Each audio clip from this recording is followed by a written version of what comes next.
Okay, so we want to do 4.2 number 16, Yes. which says, suppose an object with initial temperature T0 is placed inside a sealed container. Object,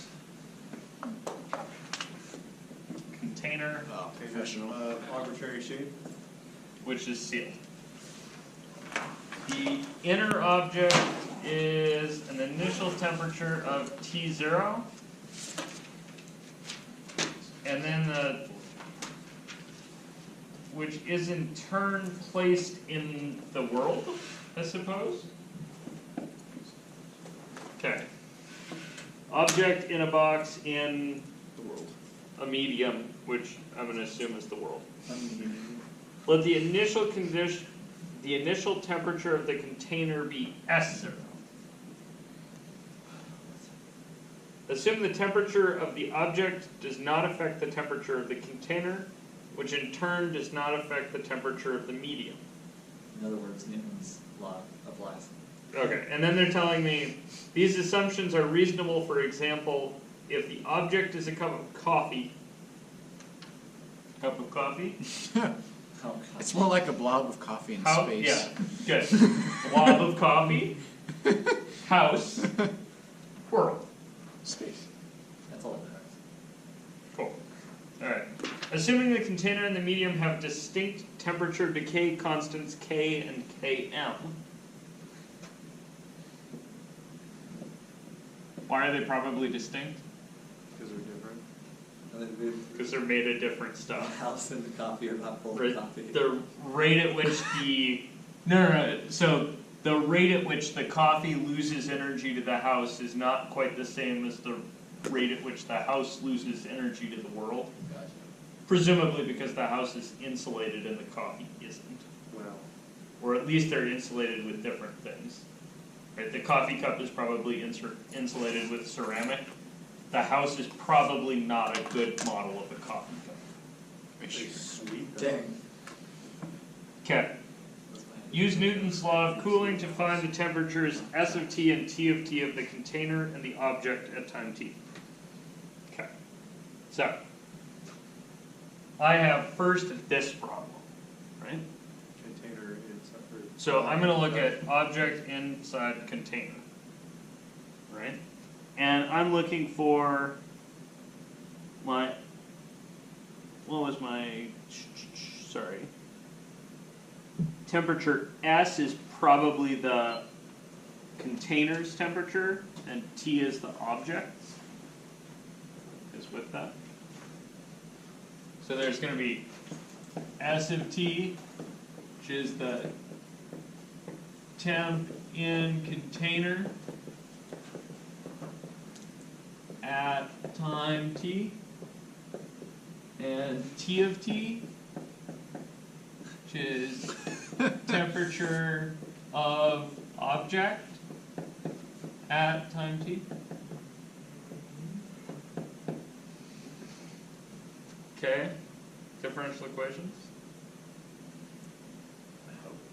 Yeah, hopefully. We have a DT and a DS.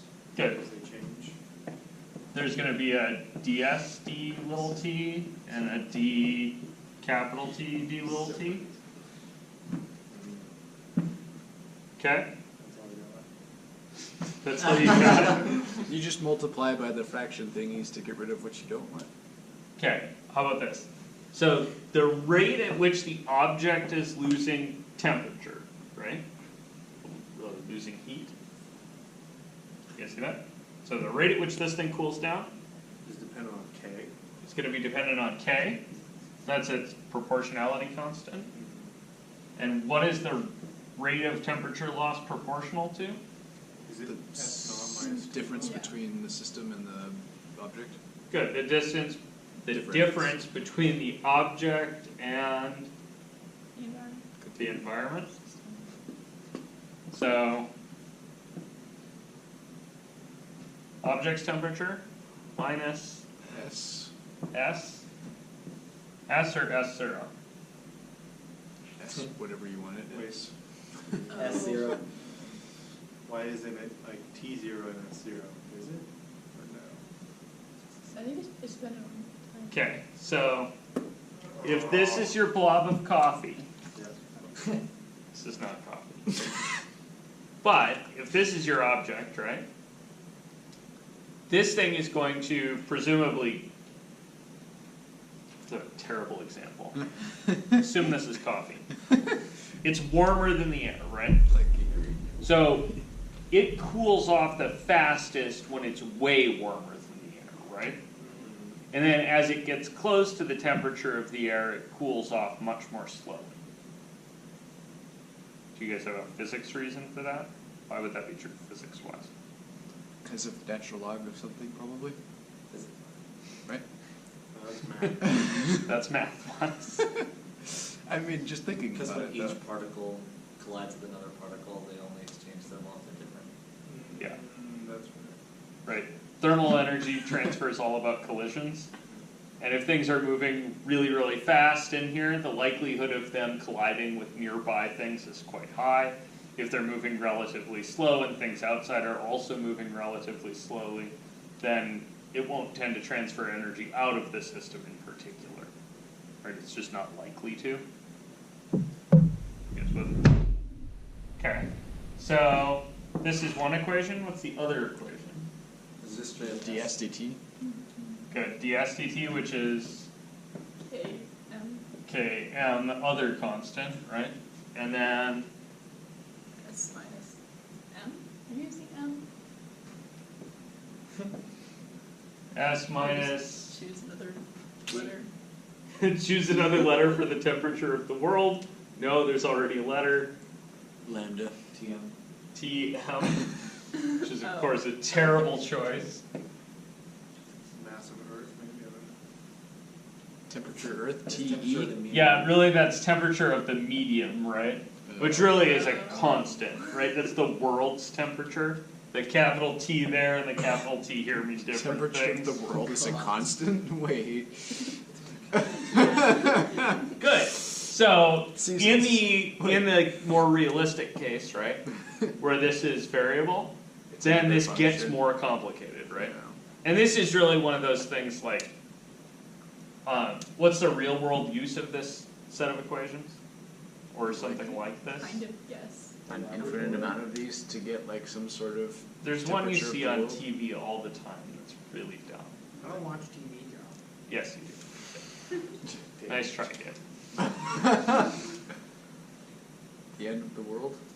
What is The the function. show where it's literally life and death, what temperature something It's always sunny in Philadelphia.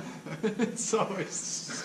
Okay, know. every single crime show ever involves some kind of, Death of a liver. we took a liver temp and thus the person has been dead whatever hours, right? Like, And that is literally this problem. The object that you're talking about is the liver, right? And it's inside a body that's inside a room, Liver is coffee. The container's a body. right? The earth is. And so you're kind of hoping that because it's a container wrapped in, right, because it's an object in your body wrapped in fat, that its temperature will decay somewhat more slowly than the rest of your body, right?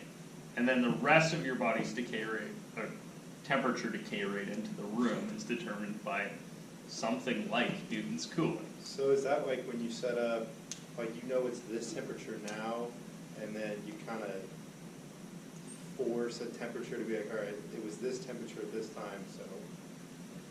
Yeah, that's a good point. So in the case of the kind of liver in the body in the room, then temperature in the medium is probably constant because the thermostat's set to something.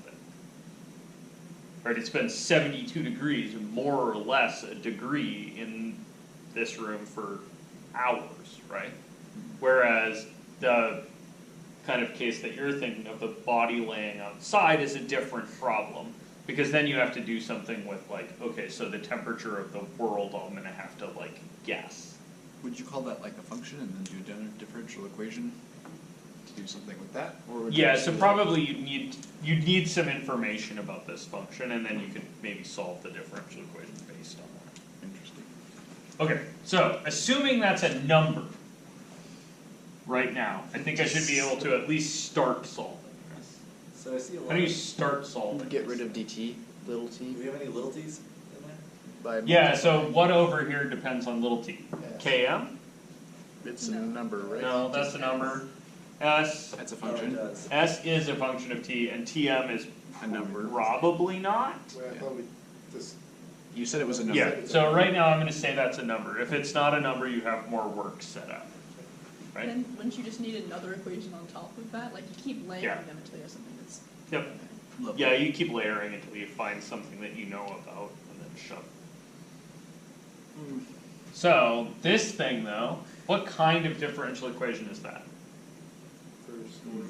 Separable? Good, it's first order and it happens to be separable. More than So, that is the 1 over s minus tm ds is That's k dt.